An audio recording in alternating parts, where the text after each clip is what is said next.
And as promised, we are with you for the second incarnation of a live Exit Philosophy Toronto Blue Jays post-game show. And Griff, I don't know what it is, my man, but we bring the magic. The Jays are 2-0 now on nights where we go live after the games. And gotta say, we'll break this thing all down. This, I would say, sandpapers for at least the time being, sandpapers some extremely rough edges of Monday night and last night, the first two games of this series.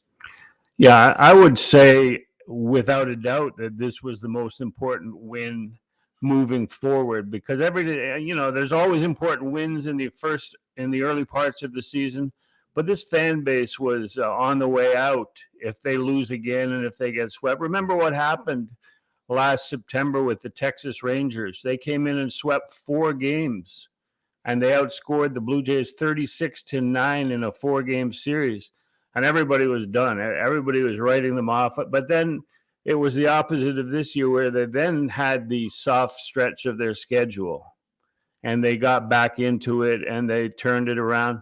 And that's the thing about baseball is like you can look horrible for a series of games and then come back and ride some good pitching, as Barrios gave them today, and some solid bullpen work.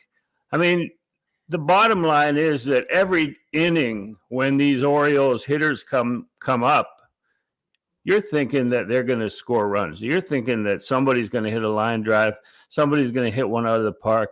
That's a very dangerous, that's the kind of lineup, and we all agree that the Blue Jays once had and are looking for again. But for them to scrape and claw and win this game on the walk-off is, for me, the biggest game so far, the biggest win so far this season, just to keep fans on board. Yeah, and we're way beyond, at this point, talking about season-saving victories. And all that. I mean, that's not. This is an important win because it just puts a pause on things. And Griff, quite frankly, in another overly simplistic statement that I can make, it's nice to see and helpful to see that it was an opponent's mistake tonight in a big moment that helped contribute to the Blue Jays' victory, number one. And number two, that the Blue Jays were able to take advantage of it. So the pickoff attempt of Cavan Biggio at first base, that pickoff throw scoots down the right field line. It allows Biggio to advance with nobody out. Now, Biggio was pinch running for Justin Turner, who had his third hit of the night. So that's a positive sign. Justin Turner had, 5 or 6 hits in all of May. Biggio can advance into scoring position with nobody out. A deep fly ball to right field advances him to third. Now you've got a runner 90 feet away with 1 out, and Isaiah Kiner-Falefa comes up and cashes it with a single. So an Orioles error, an Orioles mistake in a crucial moment helps the Blue Jays. And it's good to see and helpful for fans, I think, to see the shoe on the other foot in that regard. Yeah, and honestly, Cavan Biggio was picked off first base there. So can you imagine if Mountcastle holds that throw, makes the tag, and Biggio pinch running for Justin Turner gets picked off? I think that would have been a classic 2024 Blue Jays way of going to extra innings. And who knows, they could have won in extra innings, they could have lost. I think probably Jimmy Garcia goes back out there for the 10th inning. But a mistake by the Orioles, but there was also within that, built into that, the mistake by Cavan getting picked off first base. And the Jays were so lucky that ball scooted by and he got to second. To me, Craig Kimbrell is not the Craig Kimbrell of old. And I thought that there was definitely a 9th inning chance to score a run and walk that one off. We welcome your comments. here at youtube.com/exit philosophy. So just to lay the groundwork, if you happen to be coming across us for the very first time, the Exit Philosophy podcast, Griff and I, we drop new episodes each and every Monday wherever you listen to your podcasts. And we also post those episodes here to this YouTube page, usually no later than Wednesday. So you can watch us just as often as you listen to us, if that's like how you like to take in your content. And we do scatter these live post-game shows throughout the season. You know, Griff, I think it's important that we talk about the totality of this series so far. And, you know, we'll obviously work through what it is that we've seen over 3 games. You know, Jose Barrios, who to me at the end of April, and I know 1 month doesn't make a season, but I think you could make the argument certainly that for April, Jose Barrios was the American League Cy Young lead dog. And I think he's still in the conversation. He's not at the top of the conversation, but he's in the conversation. It's a huge effort for him tonight. Now, he's not going to come away with a decision, but nobody cares about decisions anymore. Nobody's cared about that for 10 or 15 years now. But 6 innings pitched, 6 hits, 2 earned runs. He walked 3, but limited the damage. Didn't have a lot of strikeouts, 2 Ks. But coming off of Monday night and last night, 2 games in which the Blue Jays, I would argue, were embarrassingly outclassed, and 2 games which compounded with the 16 games they played against the Orioles last year, losing 12 of them, served as another reminder of the very real talent disparity between these 2 teams. Barrios stepping up tonight in this moment at least alleviates some pain on hump day. Yeah. I think also that what I saw today with Barrios is sort of the learning curve of manager John Schneider in terms of what he's got on hand. And you pointed out the huge disparity in offensive talent between the 2 teams. And the Jays' advantage over many teams is the top 4 of the starting rotation. And that's, you lead with Jose Barrios in that case. And for instance, the learning curve I'm talking about, you see in the 6th inning with runners on first and third, Barrios on the mound, and Stowers coming up, a left-handed hitter, that with a lefty warming up, Schneider left Barrios in. He would rather trust his ace. And I think people would rather lose. People in that dugout would rather win or lose on the guy who got them to the 6th inning in a tie game than have someone come in, a lefty on lefty, playing the percentages, the analytics, and screw the analytics, we all say. And if it happened that Meza had given up a hit, or they had pinch hit for Stowers with a right-hander and got a base hit, there'd be all sorts of second guessing. So good for John Schneider in probably turning and giving a finger to the executive box and saying, I'm going with my guy. And Jose Barrios has been his guy. And he got him out of that job, finished the 6th, and they got to the bullpen, who 3 guys got together and pitched 3 no-hit innings, capped by Jimmy Garcia, dominating again in the 9th inning, and then they walk it off in the bottom of the 9th. So, you know, there's plenty of good things coming out of this game. Blue Jays and the Orioles are now, the Orioles are 3-2 against the Jays, and tomorrow the O's go with it looks like they're going to go with a call-up. Yeah, Bradish is hurt. Yeah, and the Jays have Kikuchi, who's due for a good one. He hasn't looked very good in the last couple of outings. You know, he's looked, his fastball is still 97, throws 98 every once in a while, but his command is not there, has not been there. So let's, you know, Jays fans need to look for him to step up.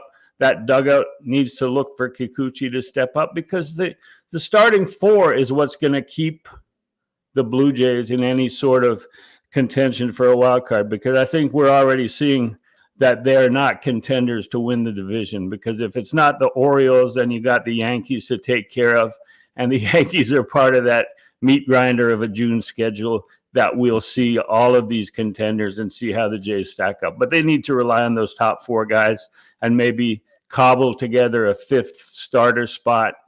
I believe Yariel Rodriguez pitched 3 innings in Buffalo tonight and pitched pretty well. 43 pitches, no runs.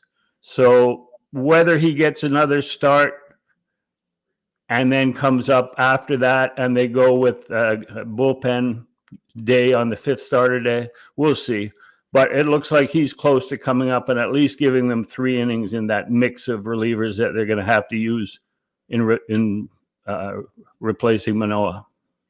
Let's get to your comments, and they are flooding in now. We really appreciate them. This is live. This is interactive. Griff and I try to do this at least a couple of times a month, and just due to life circumstances, that didn't really work out in April, but we're starting to get the ball rolling now, and I should create a banner, Griff. Blue Jays are 2-0. Blue Jays are 2-0 when we do this. That pesky Minnesota playoff game last year is our last loss, I believe. Right? Yeah, exactly. And that was kind of our debut live postgame show. Yeah, how'd that go? How about we start by lighting our hair on fire, and then we're streaking. We're streaking. We're streaking. Yeah, we took the winter and chilled, and things are better now. Jason Chung, and if this is the Jason Chung I think it is, this was one of my best friends in middle school. He's now a doctor in the Seattle, Washington area. So he suddenly loves the Seattle Seahawks, which is a San Francisco 49ers fan, is totally sacrilege, but he remains a diehard Blue Jays fan. If this is the Jason Chung, I think it is. And he says the Jays are 2-1 when wearing the City Connects. Just saying. Thanks for the content and insights, Scott and Griff. So I told you I'm on the record, Griff. We talked about it on the episode that dropped wherever you get your podcasts on Monday. I am all in on these City Connect jerseys. I don't know where I'm at from a league-wide branding perspective, but if every team is going to have a set of these City Connects, make them good, and I think the Blue Jays really have done so. Yeah, and 2-1 is pretty good, so everybody Jay Chung tonight. Yeah. I think they're wearing them a total of 15 times this year, including the first 3 that we've seen. So 12 more times they will wear those uniforms. So that might be part of keeping them in the race, just wearing those jerseys. But I agree with you that it's different from what we've ever seen the Blue Jays wear in a game. And I like it. I mean, the concept, it's not just the Jays stepping out and trying something on their own. It's a major league wide initiative. And when you look all around, as you pointed out on the Monday show, the Jays are in the top 10, I would say, in terms of concept and execution of the uniform. And the fact that they explained and incorporated so many aspects of the city, and that's what the City Connect jersey is supposed to be all about. So good for them. Rob Brander, really enjoy your podcast. Thanks. This trade deadline and offseason is going to be crucial in determining what this team is for the next few years. Is Ross Atkins, the GM, to be in charge of that? The short answer is no. The short answer is no. The long answer is we can discuss it right now, Griff, but you know where I stand on this. Yeah, I think that if they are putting together a plan that goes for the next 2 or 3 years, and they're starting at this trade deadline, and they have a concept in mind of who they want to sign or re-sign long-term, whether it's Kikuchi for a couple of more years, whether they want to put a full court press on Vlad, I think that they need a different GM in charge of that initiative. I think that clubhouse has seen what has happened to this club, this organization over the last 2 years. They got the greatest spring training facility and the greatest home clubhouse, but it seems like all of the effort has gone towards that rather than building a roster that can take them to the next level. And I think you cannot leave it in the hands anymore of Ross Atkins moving forward. That if you have a 3-year plan, it's starting now. It's starting in July when the trade deadline is approaching, and you have to get the guy making those moves who is going to be there for the next 3 years. And I think I know we both agree that he's not the guy moving forward even to this next offseason. Well, yeah. And so there's all of that, which I'm totally on board with. And then there is also the public relations side of it. And look, nobody's naive. Sports franchises are businesses. But unlike a lot of major corporations, there is a civic trust, a communal civic trust, if you will, where people who live in the city and around the city that a team plays in love the team, follow the team, and want the team to do well, and need to feel good and have some degree of faith in the people running the team and who are delivering the messages. And would have been a whole hell of a lot easier. I really don't think tonight's win changes a heck of a lot, Griff. It just seems slightly less appropriate for me to talk about this tonight than it would have been, say, last night, 24 hours ago, after that debacle for a second straight night against the Orioles. But I just don't think that there's anything left for this front office to pitch. Well, I don't want to hear what Ross Atkins has to say. Yeah, I disagree with you that this win tonight does not mean a lot. I think it does mean a lot, but because of the ill will that was being gathered from the first 2 games of this series, from the fact that they didn't go 10-6 against the inferior teams. They went 9-7, and now it's a struggle to end the month of June, even approaching 500. So today's win doesn't sort of signal that they're back in any sort of a wild card race, but it does signal that they're still treading water and have an ability to look forward and try and battle. So to say it doesn't mean anything, I think is well, no, but that's not right. the point. It's not the point I made. They were unquestionably outclassed Monday night and last night, and it happened 12 out of 16 times against these Orioles last year. And why do we make such a big deal about the Orioles? Because the Baltimore Orioles have become the team the Toronto Blue Jays thought they were going to be.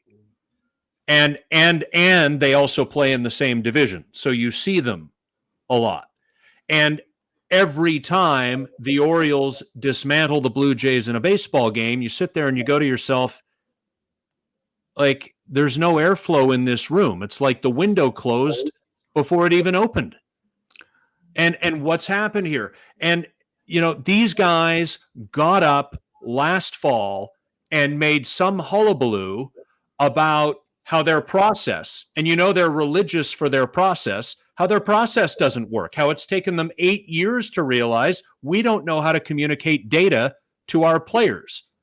That seems to me, communication, to be a relatively simple thing to figure out if you have any degree of self-awareness. And when this guy gets in front of a microphone, it's pretty clear he doesn't have any of that. And I'll give you another example, and it's kind of silly, but whatever. John Schneider is, quote, at the forefront of our environment. Who the hell has ever... I turned 45 in 3 weeks. And in 4.5 decades on this planet, I have never heard a human being that doesn't run on batteries use the phrase at the forefront of our environment. Well, it could be the doorman at your high rise. He's at the forefront of your environment. But I'm just like, Griff, they essentially admit that their process doesn't work, and then all they do is they move Dave Hudgens to Florida. Okay. They sign 3 designated hitters as free agents, And now they've got a roster problem where they're starting to experiment with Vladimir Guerrero Jr. at third base because they realize they can't play Justin Tucker there. Everybody's distracted by the fact, hey, it's kind of cool that Vladdy's back at third, when really all it is in reality is a reflection of the fact that half of their infield isn't comprised of starting baseball players. They didn't have a third baseman at the start of the year. They didn't have a second baseman at the start of the year. They left holes everywhere. They've got a bullpen that's blowing up in their face. Sometimes that's outside of your control because relievers can be so herky-jerky. One year they're on, the next year they're off. But for every guy who's either slumped or gotten hurt like Jordan Romano or Tim Meza, you have a guy like Jimmy Garcia who's been better this year than he was last year. All I'm saying is, and they've got no farm system, the Baltimore Orioles still have 4 or 5 guys who are knocking on the door.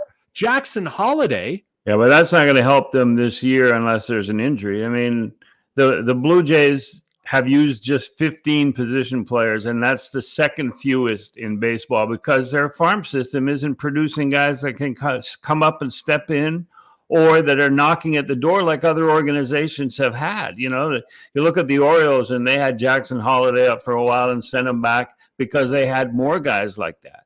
You can still only have 13 position players on your roster, but as you point out, the Jays have too many who would be considered bench players on a lot of good teams.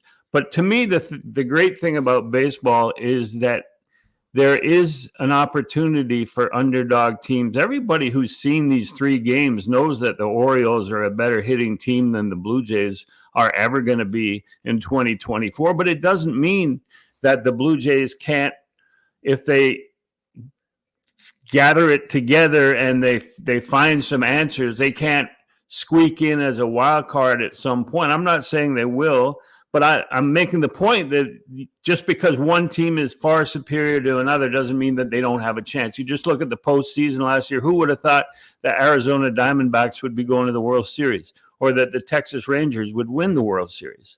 But, you know, you look at the NBA playoffs, there were 2 4-game sweeps in the conference championships. It's because if you got the best 5 guys on the floor, the worst 5 guys aren't going to beat you any night.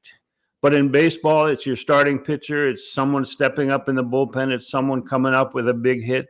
It's Justin Turner getting 3 hits when he hasn't got 3 hits in the entire month of May. You know, it's such a different game. It's a marathon. But they have to be in the top 12 at the end of the season, and that's where the month of June is going to be so important for this Blue Jays team. Just a reminder or an introduction, if you are coming across us on YouTube, he is Griff. I'm Scotty Mac. We do the Exit Philosophy podcast. New episodes drop each and every Monday, wherever you get your podcasts. We also put the video up on this YouTube page. And we try to do it as soon as possible, usually up on Tuesday, sometimes on Wednesday. But if you prefer to look at our beautiful faces while we talk, we are up weekly. And Griff and I also schedule once every week and a half, 2 weeks, these live post-game shows. It's an opportunity to check in with you, have some live chats, throw your comments up, and react. Turning into guaranteed win night, too. And it's guaranteed win night. I mean, we are undefeated this year. If it happens next time, Griff, I will create a banner for that. I will create a banner for that. Some merch. We'll do some T-shirts. Yeah. This is from Andre. Said, yeah, we're undefeated. The Orioles did exactly what Shapiro and Atkins promised to deliver with drafting and developing a pipeline of elite players. That has been a huge fail from the Jays. Well, I'll tell you one thing. This fan base, this country, would not put up with 4 years of losing 100 games in order to collect all those draft picks and build for 3 years down the road, like the Houston Astros did, like the Baltimore Orioles are doing right now. I don't think that not only would the fan base put up with it, but Blue Jays ownership, who gave Mark Shapiro and Ross Atkins all that money to spend to build facilities and to build a roster, they wouldn't put up with it. But these are not the Orioles. These are not all first overall picks. These are not all first overall picks. And what fans don't remember, Griff, is that the TJ Zoiks of the world were crappy draft picks. Oh, you in can the go first round. Like every organization, you go back, and I love doing that. I love going back and looking at old drafts. And I mean, I remember George Brett and Mike Schmidt being drafted back to back as shortstops in like 1973 or 74. I love finding little nuggets like that. And you go back and you look at even the best organizations have terrible drafts.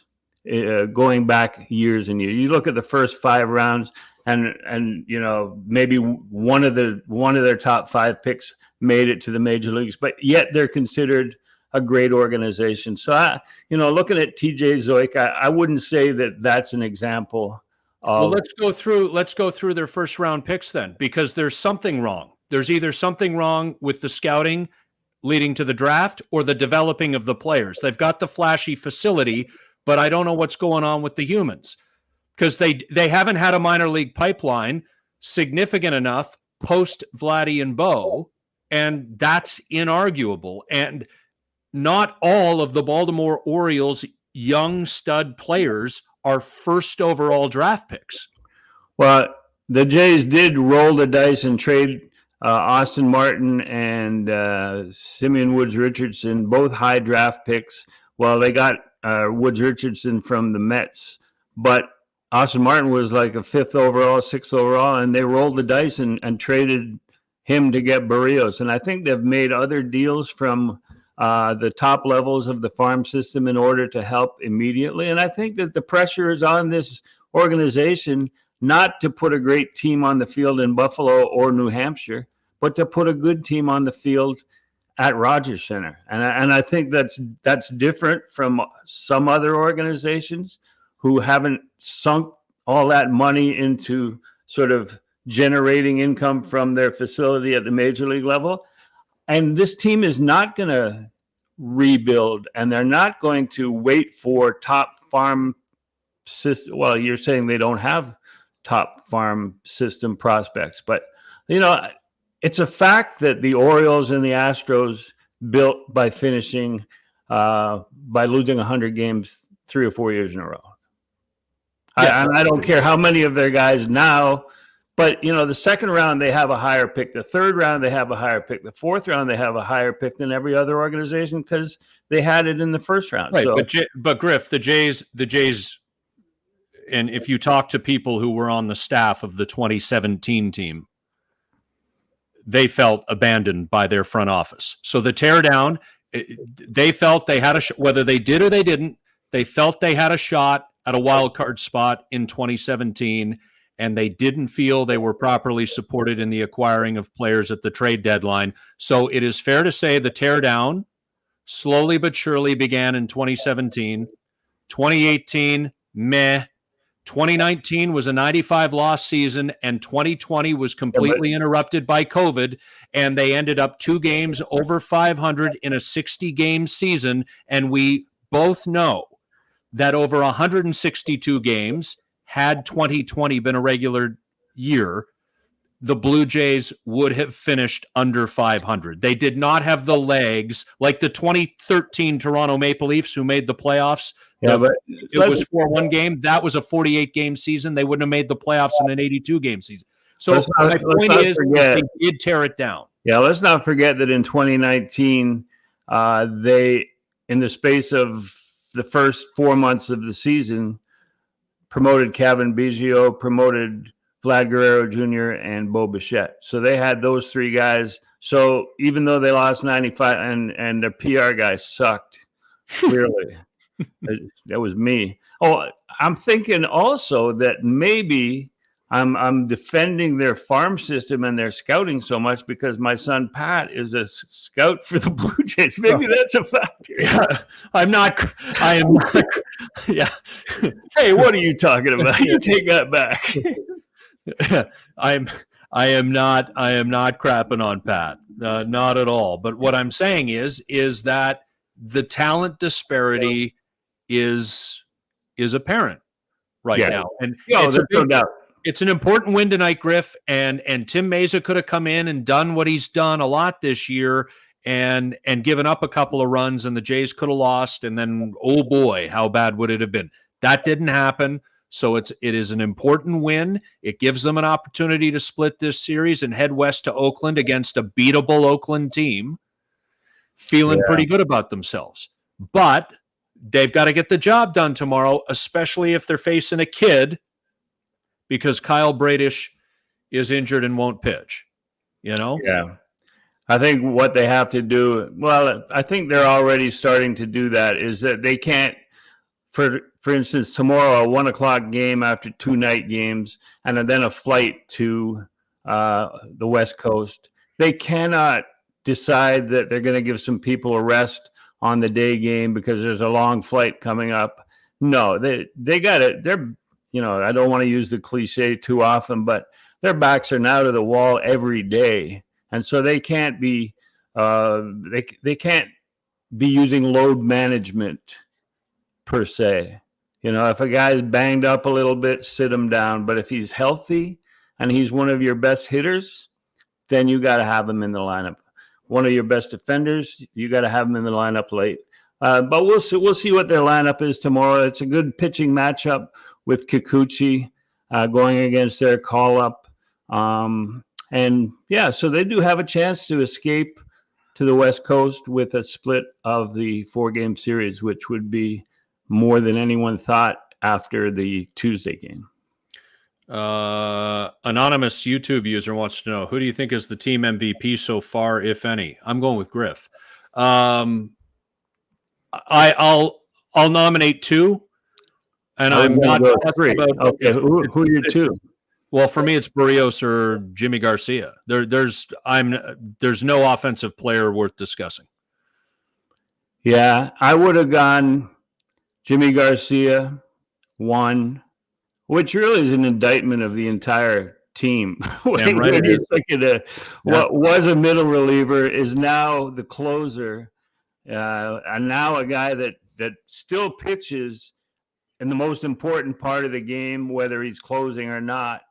But I remember earlier in the season, Jimmy Garcia escaping unbelievable situations with runners on base. I think he stranded his first 9 or 10 or 11 base runners, and not easy strands, not a guy on first with 2 outs, that sort of thing. You're talking second and third with 1 out, bases loaded, nobody out.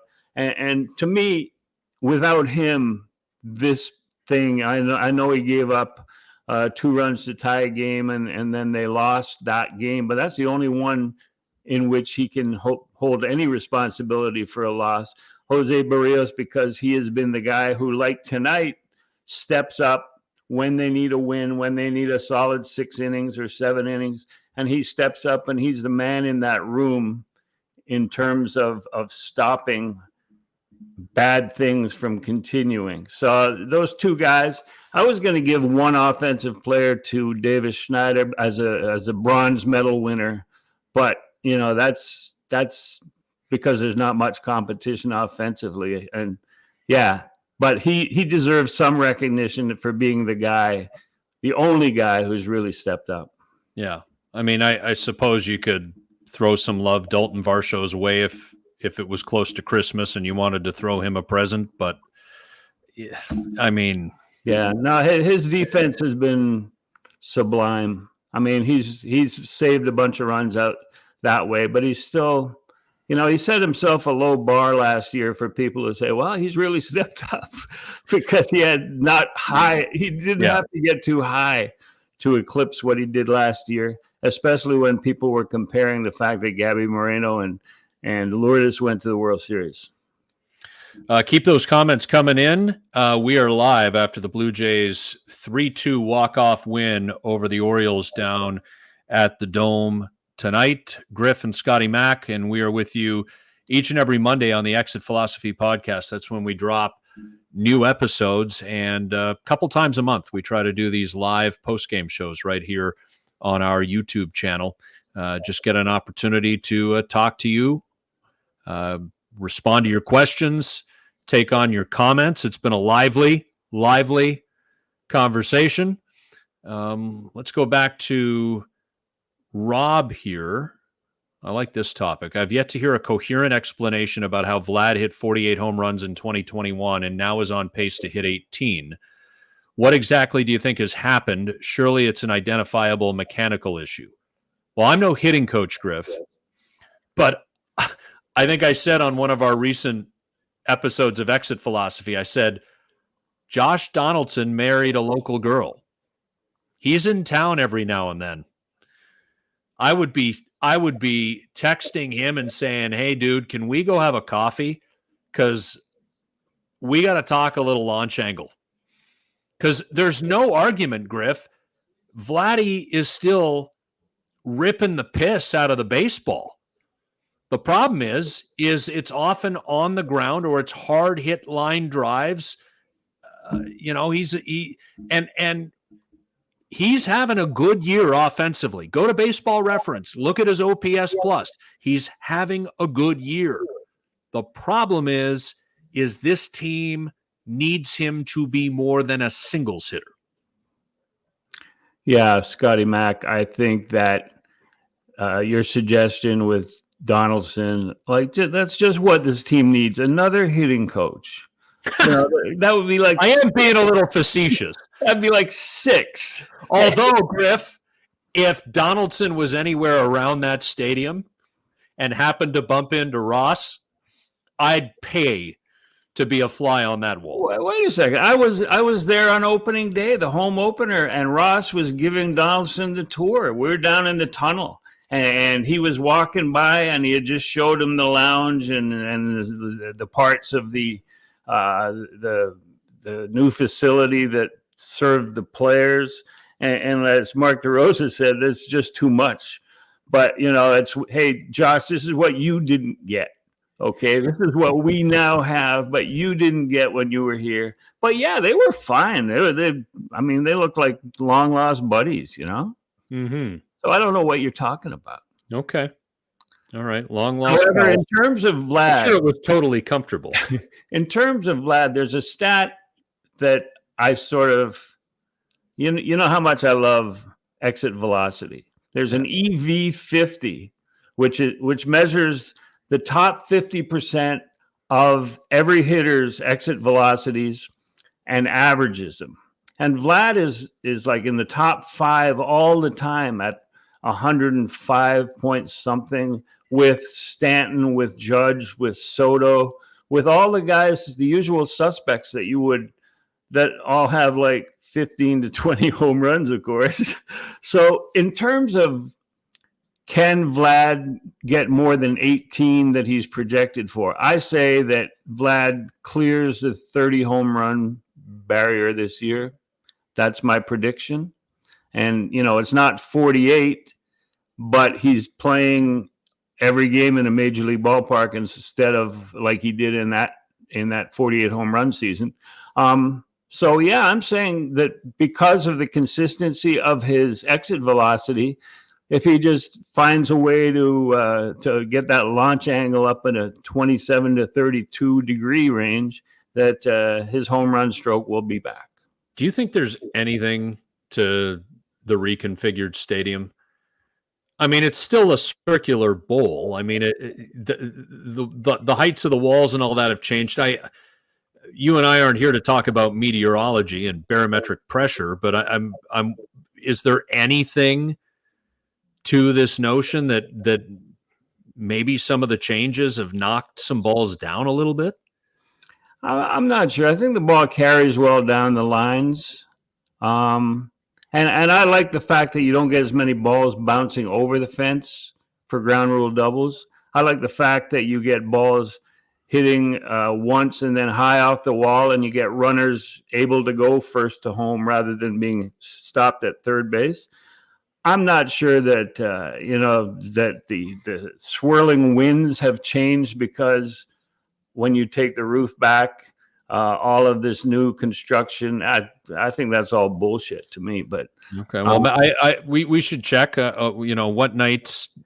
Is there a particular night of the week that the ball leaves the yard more or less, like all the methane gas being spewed on Tuesdays during the Looney Dog nights, Griff? You know how those analytics have initials and letters. I think the reduction in Blue Jays home runs has more to do with the letters I, K, F, K, K, and stuff like that, where at least a third of your lineup are not extra base and home run guys. I think that has more to do with it than anything. So when you see the analytics comparing the home runs hit in various ballparks, and so what makes a ballpark harder to hit home run? Like if it has Rogers Center there, it's only because the Blue Jays don't hit home runs. It's not the ballpark. Are you suggesting that the turn toward run prevention has accidentally resulted in the preventing of not accidentally runs being scored? I think that they loved Matt Chapman's run prevention defense, and they figured, well, he didn't hit very much here, so we'll just bring in another guy who can prevent runs, pay him less money, and he won't hit either. And so that's how they end up with IKF. And like the potential of Matt Chapman at the plate in terms of intimidation factor for another team is far higher than IKF or KK or any of those Justin Turner, anybody, and Daniel Vogelback. And no pitcher on the mound fears this Blue Jays lineup. No, IKF's been fine for the Jays in terms of the player IKF is. Yeah. It's not like he's underperformed the expectation. That's what they signed. Sure, that's who they signed. That's what they got. Right. Yeah, but it wasn't like he was going to turn into a 115 OPS plus hitter. Yeah, but this is not your original question. I think the thing with IKF too was I think he was the first signing after Ohtani went to LA. Yeah, he caught it. Unfortunately, it was just kind of like, oh, that's a bit of a 180-degree turn. Scott McCreary wants to know, what are some realistic Band-Aid solutions the Jays can do to turn this season around? Well, Scott, I think the foundation has been laid to begin the process of answering that very question. Griff and I talked about the whole Vladdy playing third base thing on our Monday episode, latest episode of Exit Philosophy, because it had happened Sunday. And, on the surface, you look at this and you say, well, Justin Turner, Daniel Vogelback, and Vladimir Guerrero Jr., if they're all going to be in the lineup on the same day, why does Vladdy have to play third? I mean, that was Justin Turner's position. Oh, Justin really can't do it anymore. He's shown us that. So in order to get Vogelback, who can't play defense, into the lineup as the designated hitter, and you don't want Turner at third, you've got to play him at first. He struggles there too, but you got to play him there, and then you move Vladdy to third. If Turner doesn't get going, and his 3 hits tonight certainly help his cause, but if he doesn't parlay this into more consistent success offensively, he may become an odd man out, Griff, as they begin to turn to the minor leagues like a Spencer Horwitz. Yeah, change this thing up. I think, the question is Band-Aid solutions, and I think that the first one has to be bringing Spencer, and we've talked about this for the last 2 weeks on Exit Philosophy, is bringing Spencer Horwitz up, playing him at first base, left-handed hitter, another left-handed bat in the lineup, having Vlad move over to third, and never having Daniel Vogelback and Justin Turner in the lineup at the same time. They can platoon at DH. I think we're seeing a turnaround behind the plate. The 2 catchers are pretty good defensively, and we're seeing Alejandro Kirk swing the bat a little better. Danny Jansen, you know what you're getting. As we pointed out, Vlad is the loudest singles hitter in the American League right now. He just needs to get that launch up a little. I'm not sure. We've talked about Bo's problems, but Bo is still that talented hitter that we've seen since 2019. So, there was a long stretch in 2022, Scotty, where he struggled and then turned it on in the last 2 months, last month and a half. So we know what you're going to get over a full season from both. So what I'm saying is that the Band-Aid starts with getting Vogelbach and Turner into that DH, platoon them against right and left-handed pitchers, and bring some fresh blood up, play him at first base, another left-handed bat in the lineup. And to me, you have to play Davis Schneider in left field and live with his defense and move Varsho to center and have Kevin Kiermaier be a legitimate fourth outfielder, which everybody thought he was going to be when he signed 2 years ago. Everybody said, oh, you're signing as a fourth outfielder. And he said, no, Ross Atkins told me I was going to play every day. And we thought, what a genius that Ross Atkins is. And now he's could be going back to a fourth outfielder, which I think he should be, with Varsho in center, Schneider in left, IKF at second base, Vlad sliding over to third, and the kid who's not really a kid, I think he's 26 years old right now, Spencer Horwitz at first base. And then that's a Band-Aid for me because it has to have a different look. You just can't keep running 2 bench players out of your 6 bench players in the starting lineup every day. You have to be more set. You have to have players who understand what their role is going to be. And what we just went over, to me, is a start. Yeah, I mean, I think it really is internal. It's what you said. Bo Bichette's got Bo Bichette had a disappointing first 4.5 months of the 2022 season, but he was like a league average hitter. Now that's not good enough for a superstar and a player you're really counting on, but at least he was league average. He hasn't been anywhere close to even league average this year. So when he's supposed to be one of the key drivers of your offense, that's a huge problem. Vladdy's going to do Vladdy things. I hope you're right, Griff, for the Blue Jays' sake, on your prediction that he ends up with more than 30 home runs. I don't know what to make of George Springer. I don't know if that's a problem except for the fact that you finally got him out of the one hole. And, sure. And he's now performing better. He's got less pressure on him. He knows he's making a lot of money for the next few years. And so he can just be whatever he is, whatever he's got left in the tank at this stage of his career, and not be frustrating his teammates and fans every day by going up and not reaching base in the first inning and having more at-bats than anyone else on this team. So I think he's good in the 6 hole. They should leave him there as much as they can and then just make all those other changes. And I don't think Springer in the middle of the order and playing right field is a problem. He's made some really good catches out in right field that have, one of them saved a game in the 11th inning, and then he singled up the middle to tie in the bottom of that same inning. He's useful. I mean, he can play. He can still play. It's just not a $20+ million player that he's getting, but it's not our money. That's what we should remember.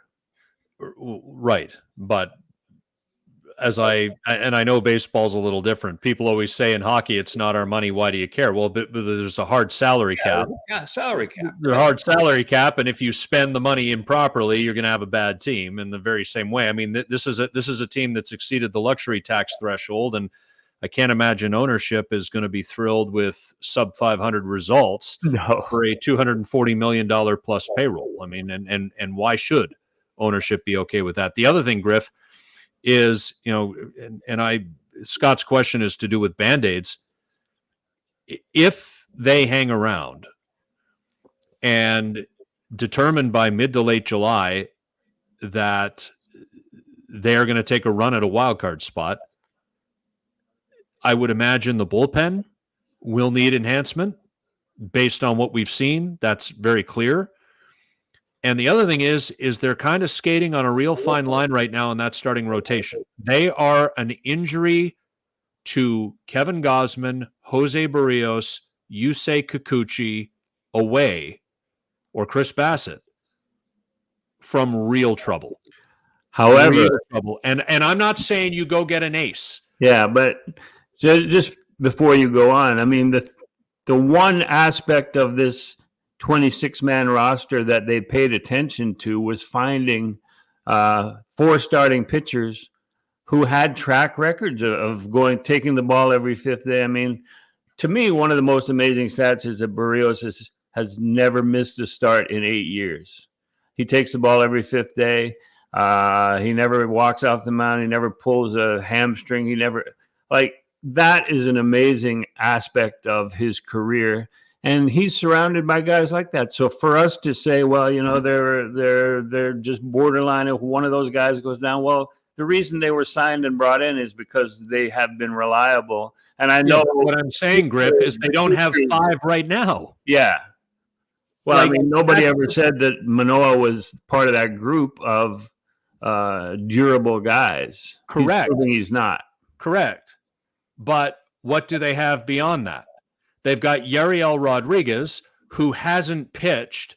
Well, he's pitched a few games this year, but who hadn't pitched since the World Baseball Classic a year ago. And he had pitched. He just hadn't pitched in a pro league. Bowden Francis, I'll admit, fooled me a little bit. Even when he looked as bad as he did in Houston in that first week of the season, when he got his tits lit, as Keith Hernandez would say, and he was giving up all those home runs, I thought I saw some stuff there that, hey, if you locate a little better, maybe you can be a sort of a 5 and dive guy. Yeah. They moved off that really quickly, and they just there's nothing in the cupboard that makes you say they've got a 5th guy. Yeah, now you got Ricky Tiedemann, who's always hurt. The guy I like is Adam Mako, that they got it with Swanson in the deal from Seattle, and he's a AA. He just needs to command the strike zone a little bit better. But he's old enough, mature enough. He could. There's a lot of guys who haven't spent a lot of time in AAA who make a mark in the major leagues, and they may have to reach and give him a couple of starts in Buffalo and then see what he can do here. But yeah, they brought Bowden Francis out of the clubhouse on Tuesday after the game. And I swear somebody had their car headlights on because he looked like a deer that was just caught. And he answered the questions, but he did not sound self-assured and a guy that I would want starting a game in a big situation. Like a game like today, I wouldn't have wanted him starting a game today. So as a bulk guy, he's got good stuff, decent stuff, where he can get through 3 innings. He's stretched out. But you're right. They need a 5th starter, and he's not the guy. And in terms of lengthening the bullpen, Trevor Richards is more valuable in that, as another 7th or 8th inning guy than he is as the first 40 pitches of a game guy. There's no doubt. I like this one from Rob. Making pitch velocity unavailable after every pitch would make for better baseball and save pitchers' arms. Please discuss. Says, I'm thinking about Kevin Gosman's comments after the Detroit game. So the Detroit game was the first game of that series where the production trucks cacked out in a power outage, and it affected the TV broadcasts for both the Jays and the Tigers, and it affected some stuff on the scoreboard, and the radar gun wasn't being posted, and it was in a lot of ways, Griff, it was kind of old school, right? Yeah, there wasn't much data available to the guys in the dugout during the games. And we've had that for the last 2 weeks on the menu of items to talk about on the Monday show. But we just haven't been able to get around to it. But I'm 100% on board. I remember when Roger Clemens showed up and pitched his first game at Sky Dome. I think it was still Sky Dome at the time. He looked up and he saw his velocity. And in between innings, it disappeared from the scoreboard because he called Paul Beeston or somebody, and he said, I don't want that up there. And Gosman was right. It helped him because they didn't see that his velocity was down to 91, 90. They had to go by feel. And to me, and we've talked about it off air, it was a pleasure to watch that and not have to see a camera shot in the dugout and Bo's got his head on an iPad looking at either his last at bat, his last failed at bat, or trying to figure out how to preview his next failed at bat because he's not paying attention to the game. He's not paying attention to what a pitcher looks like today. He's paying attention to what a pitcher looked like in his last outing. Maybe he has a bad neck like Bassett did. Maybe he woke up on the wrong side. Maybe he got, maybe he's not pitching the same way he did in that last outing. So to me, that recommendation of less technology would be so welcome. I'm 100% on board with that. Andre says, have a hard time seeing Atkins surviving 2024. Even if he survives the regular season as a replacement, do you go with experience like James Click or a fan/player appeasement Vernon Wells type? I see on this list of comments a lot of John Gibbons showing up. Yeah, Rob jumping in there and Andre saying, okay, conversation going on there. Well, the first thing we're going to do is we're going to bring back Hosey. Yeah. Poor Gibby, eh? Yeah. I mean, he's kind of in the National League version of the Blue Jays right now with the Mets. Well, I think what this is all showing us is that being a Blue Jays manager does not mean you're going to be a good major league bench coach. You look at Charlie Montoyo with the White Sox and Gibby's situation with the Mets. And Gibby was in Kansas City with Trey Hillman after his first tenure as Jays manager. Yeah, right? yeah, that's right. Yeah. But, oh, my God, poor Charlie. Oof. Do you have a thought on like James? In terms of the GM, what do you think? Well, James Click's a world champion from a couple of years ago. It's got to be him. I mean, they brought him in for a reason. He had no connection with Ross Atkins, and I'm not sure what it was with Mark Shapiro, except Shapiro probably respected what he had done in that to build that Astros team. So he's here. He knows the system. He knows the organization. He knows what's in the farm system. That's a natural replacement. Yeah. And if he is going to be the guy moving forward, and there's no reason to doubt that he would still be here in 26 and 27, he's the guy who should be making decisions at this trade deadline. I agree with you. Further down the road. Yeah. I think you can hand the keys over. And quite frankly, Griff, I've said this too.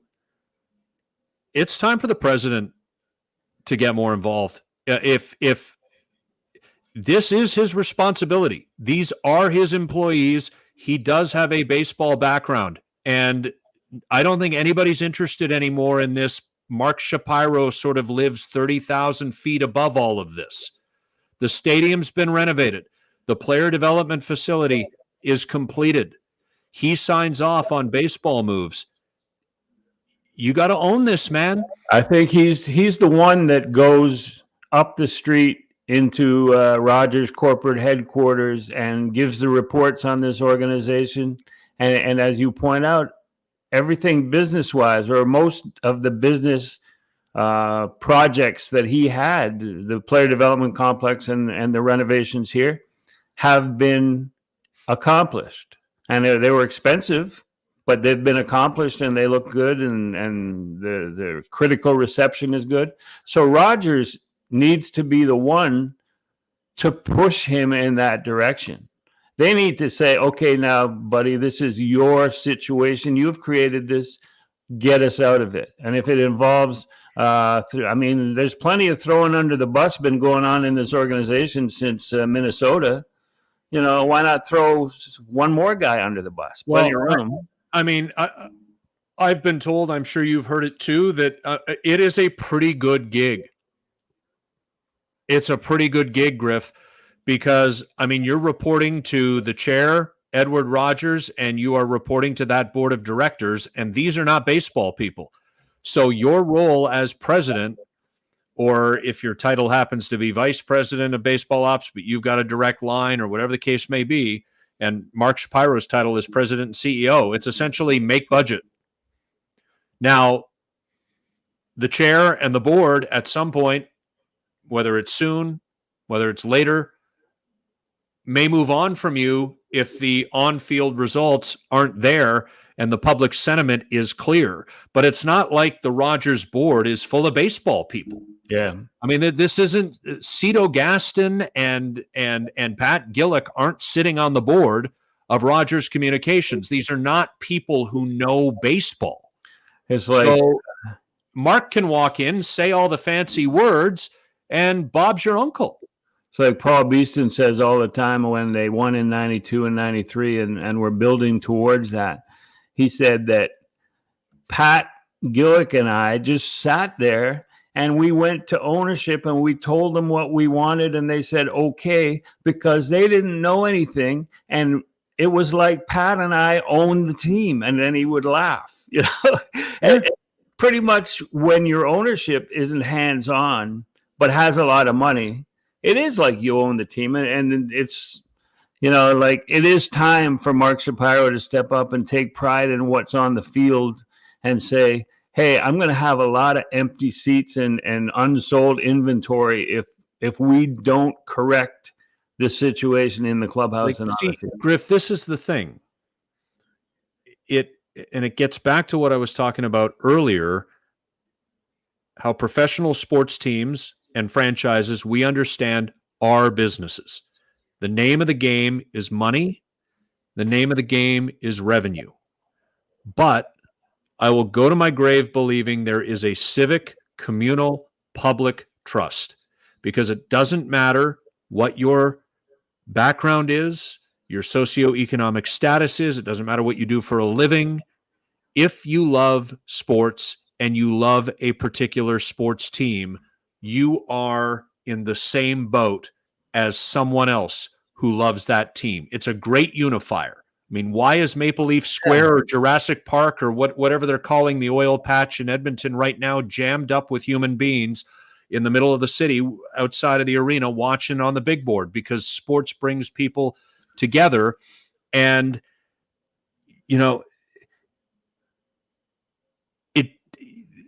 for Rogers Communications, the fact that beers are $18 out in the outfield right now and people are willing to buy them, that's a win for the ownership.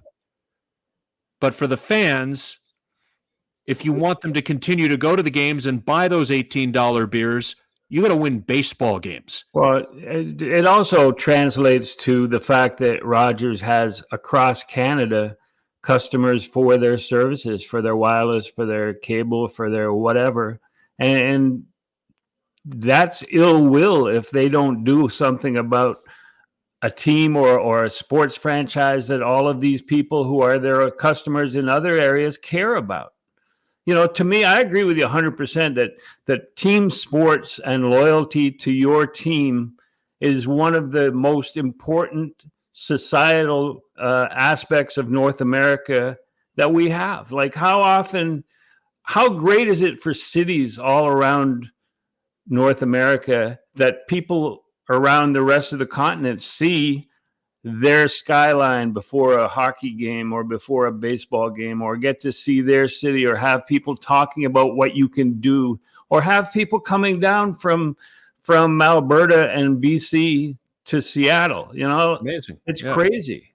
And so there is a responsibility by ownership, and they are not fulfilling that to the maximum at this moment, because maybe they were distracted by the other things that they had to do, like build.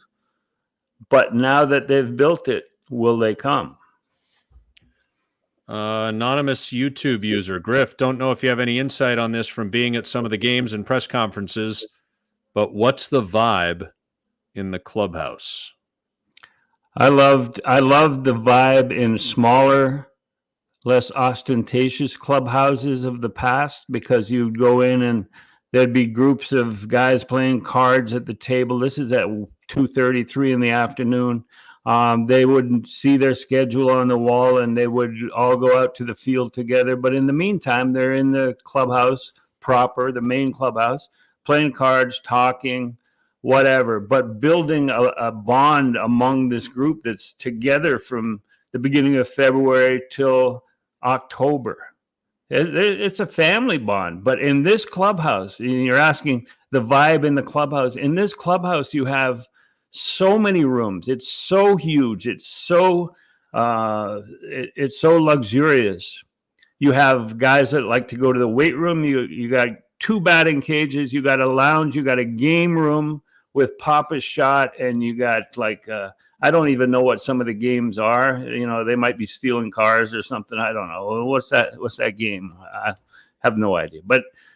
And then you got a float tank where nobody can bother you because you're in some sort of a semi-coma or something. Anyway, obviously, I don't know about float tanks. I don't know no float tanks or game rooms. But the bottom line is that the atmosphere, the vibe has changed. As Mark DeRosa said on MLB Network, Mark DeRosa, of course, was Brett Laurie's babysitter when he played for the Blue Jays. He said, and he needed every dollar of that $1 million for it.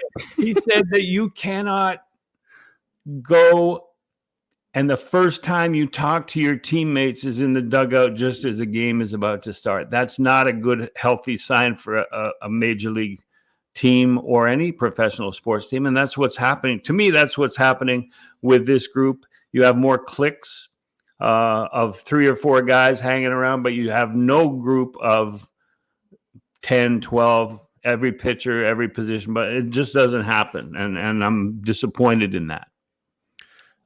Cade Povich is going to be called up and start tomorrow for the Baltimore Orioles. I don't believe he is the son of Maury Povich and Connie Chung, but he is coming up to pitch for the Orioles tomorrow. Kyle Bradish is hurt. So, I mean, the good news is the Jays avoid Kyle Bradish. The bad news is that this is a guy they probably have almost zero familiarity with, and that has caused them problems in the past. Yeah, I think that I won't say it's a must-win, but Kikuchi has to return to what he has showed in the past. I don't know what's been wrong with his command, but this is a guy, and I don't think I think I heard about Maury Povich. This is not your son. This is not. So I would say that this is a must-win game. I think it's not an advantage for the Blue Jays not having any video. I'm sure they got video on this guy, but not having faced him before, because as you said, there's a lot of guys they haven't faced that they don't do well against, and there's a lot of guys they have faced that they don't do well against. So, you know, go fresh at this guy, score 4 or 5 runs. When they score 5 runs, they're 13-0. So score 5 and then just stop and hope Kikuchi shuts them down. That's the solution. The paternity test needs to be affirmative, Griff. The Blue Jays need to be Cade Povich's daddy tomorrow, right? That's the the old Pedro Martinez and the Yankees. Who's your daddy? How embarrassing for Pedro that was. Oh yeah. Well, he kind of. I mean, it's a second language. It's a second language. Well, it's a play off a comment too. He was being real about it. They beat him. You know, the Yankees are our daddy, right? Yes. Okay. Well, now I'm getting egged on. See this comment right here? Yeah. Yeah, just close your eyes and you think Gibby's in the room, you know? Scott's Gibby impression is spot on. Yeah, why don't you put a name to that, you anonymous YouTube user guy? Oh, geez, it's late at night too. My voice will give out if I keep doing that. I think we're about ready to wrap. Yeah. But I've enjoyed it. This has been great, and it's always better after a win. We don't know what it's like after a loss. We might only go like 12 minutes after a loss and shut it down. Who knows? Well, Griff, think about what the conversation might have been like if they had lost in a similar way to Monday and last night. I mean, then we would have been talking about clear disparities and if Mountcastle had held onto the ball and tagged Cavan for the pickoff in the you know what, Ryan Mountcastle can give a little back to the Blue Jays. he's done enough. Yeah, right. I needed my hip surgery, and I walked all the way across the highway in Buffalo to go get his first home run ball. Right. And now I feel bad about it. I should have just thrown it in a ditch. Well, as you told the story on one of our episodes, you warmed up for that walk in Buffalo by walking from the old Adams Mark Hotel in Kansas City, thinking, hey, the stadium's just over there on the other side of the highway. I can see it. Only to realize 2 hours later, geez, there's no direct route to this place. I felt like who are the guy going across the street on the video game? So I'm going across the highway. Frogger? Yeah, yeah. I felt like the Frogger guy. You're like George Costanza actually moving the bloody arcade game in one of the late Seinfeld episodes. One of the few mistakes I've ever made on the road covering or being with a team. There you go. Well, it's a win for the Blue Jays 3-2, and I can tell you with where they're at right now, it is better than a loss. Blue Jays 3-2 over Baltimore. Griff and I will be back on Monday with our next episode of the Exit Philosophy podcast. So obviously the series will wrap up tomorrow afternoon, a getaway day game against Baltimore. Then the Jays will fly to the Bay Area, and they'll play 3 in Oakland to kick off their next road trip. So we'll be through the Oakland series by the time that we bring you our next episode. And stay with us here, youtube.com/@exitphilosophy. Stay with us wherever you get your podcasts. We will keep you posted on social media as well about when we plan to do our next live Blue Jays post-game show. But I'm confident in saying that will be within the next couple of weeks as we try to remain pretty consistent with this. So thank you for chiming in the comments. Thank you for making this a great conversation. Thank you for challenging us. Thank you for making us think about the questions we got to answer. And I mean, this is an important time for this franchise, and they are teetering. So we'll see where it goes from here, and we will talk to you all again soon. Thanks, Scotty, and thanks, everyone. Those were great comments and great questions and got us thinking, and that's what we're here for. So enjoyed it, Scotty, and we'll talk to you on Monday. Good night.